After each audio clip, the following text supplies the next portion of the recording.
Hey guys, I want to take a few minutes in this video to talk about the things that are preventing you from making a profit with your side gig, right? This is a entrepreneur group. I know a lot of people are doing a lot of really great stuff. Some people are having some really great success, so that's super.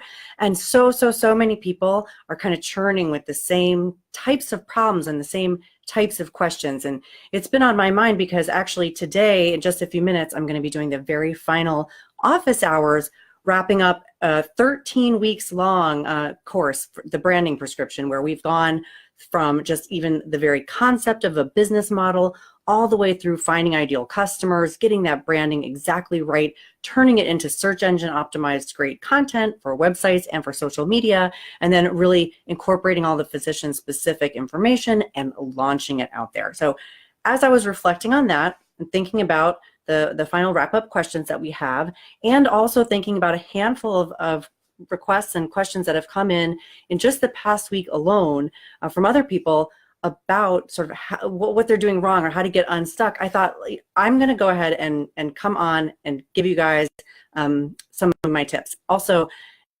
a few weeks back, I asked people which of the three ideas was more appealing to you. One was learning how to launch a course with zero upfront costs, right, with tech that you probably already have, how to future-proof yourself with the algorithms, and then the third one was, oh gosh, I can't remember because it didn't get as many votes.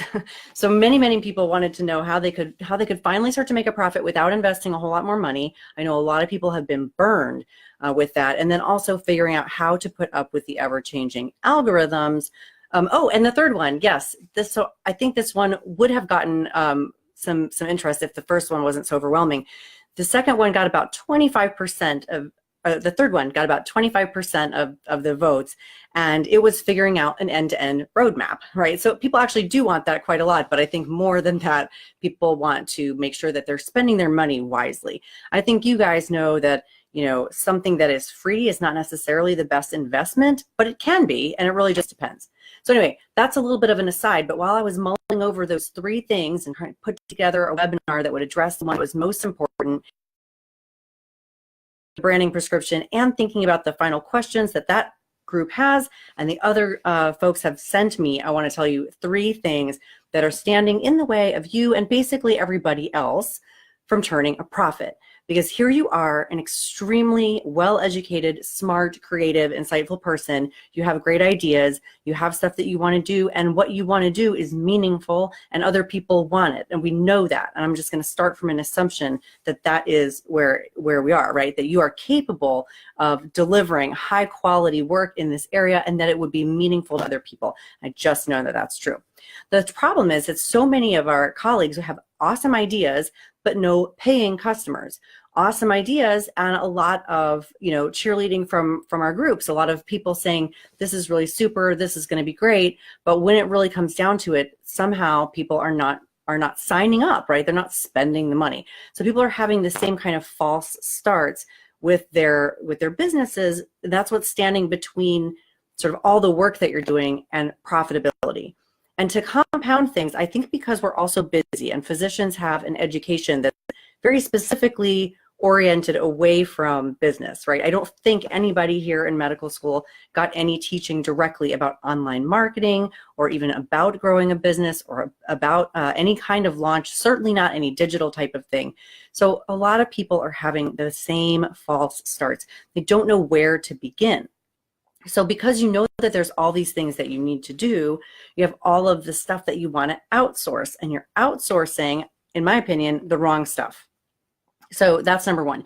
You have awesome ideas, no paying customers, and the major false starts that people are having is that they are overwhelmed with how much there is that they could possibly do, and so they're skipping some of the most critical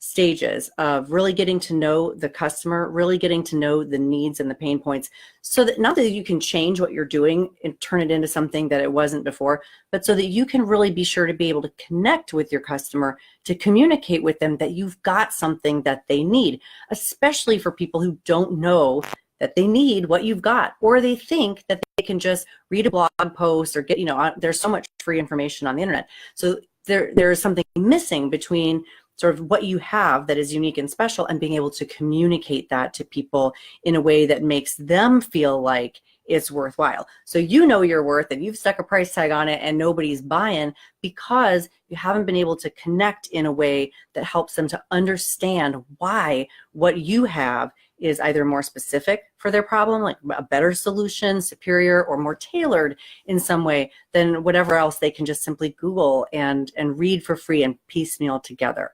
So a lot of people want to try to do that in the same way that that's what you guys wanted, right? You wanted a webinar on how you could launch a course without investing any money.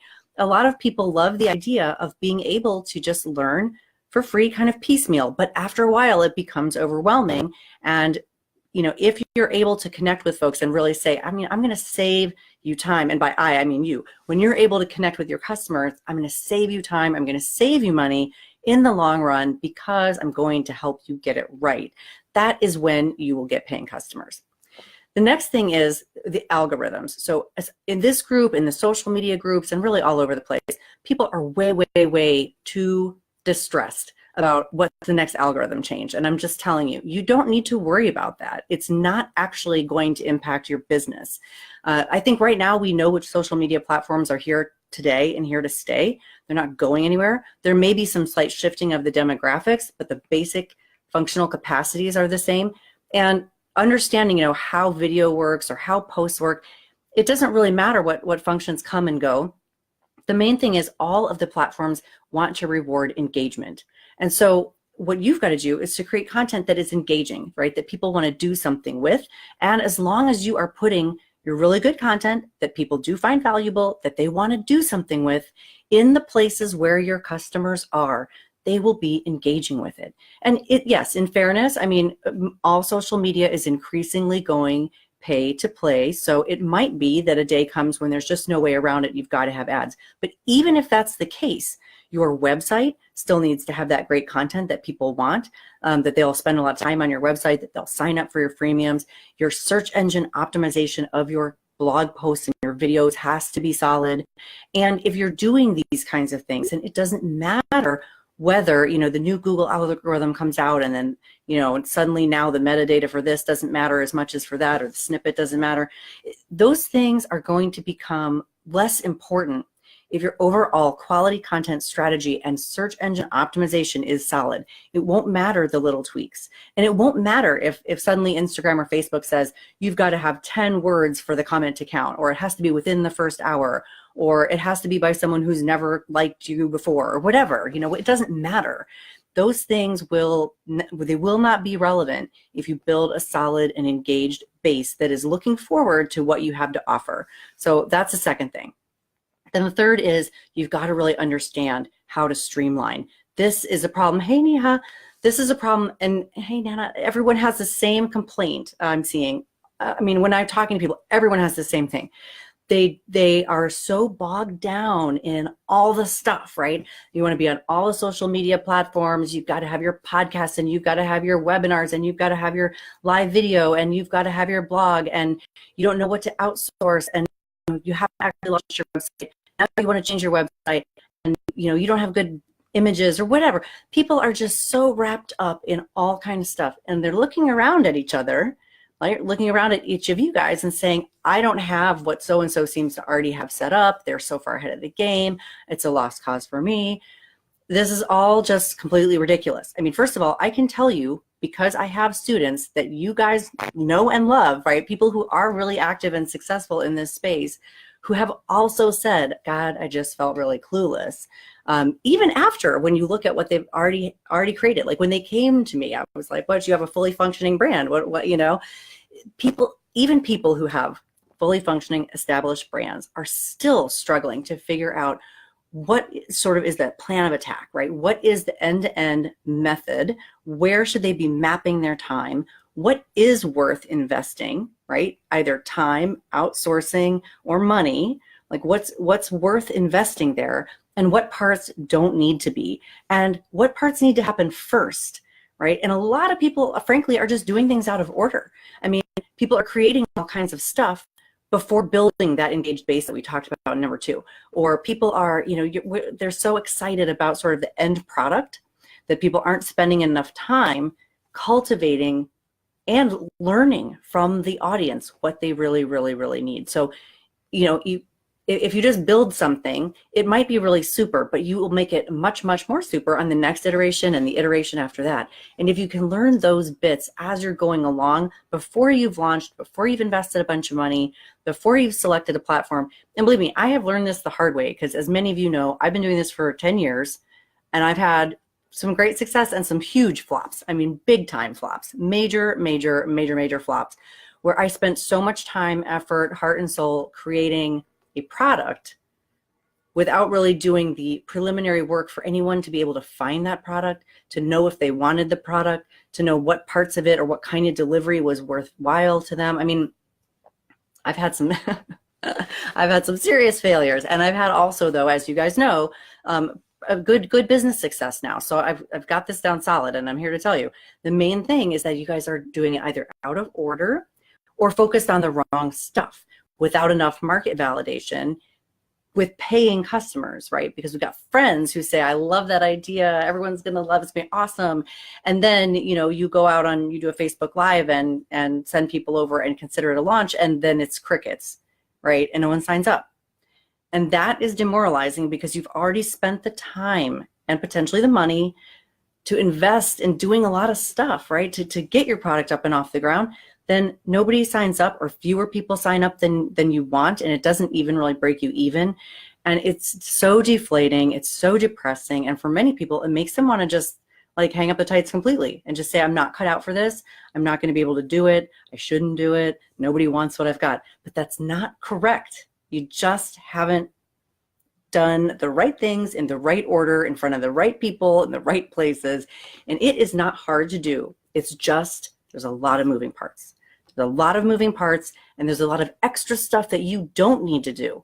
You do not need to do it. And there are a lot of businesses, frankly, that that's how they stay in business, right? Search engine optimization companies, the reason that they make so much money, because they can make you a list of 50 things that you have to do. But you don't have to do those 50 things. You only have to do about 3 or 5 to really get great results. And the same is true for just about everything you can think of. So I've got to go to my office hours now. I'm signing off. I'm putting a link for the webinar where I'm going to go into this stuff in detail. A webinar in the comments. It's the rxseries.live/profit webinar. I'll put the link right in here. Go ahead and sign up. It's going to be on Friday at 4 o'clock. So Friday the 19th. I don't know if I've actually even put that in the sign up form, but it's going to be on Friday. You can always get the replay. Go ahead and sign up if you want to hear more about these 3 things. What is standing between your idea and your execution? What you need to actually focus on in order to be algorithm proof, and how you need to streamline your business. You don't get bogged down by decisions that do not matter, and it will just take your time, take your money, and make you feel even worse, like, oh, I spent all this time and nothing came of it. So leave me your questions on any of these things in the comments. I'll be happy to address them on Friday in the webinar, possibly back here with you guys today. And I certainly am really interested in hearing, what kind of stuff can I do to help fix these things for you? Because I just get flooded day in and day out. These are everyone's problems. I'm ready to try to help fix them. I need to know specifics, right? Tell me what you guys have tried, what's failing, where you're stuck, and we'll get into it. We'll get into it on Friday. Have a good one, you guys. Have a great week.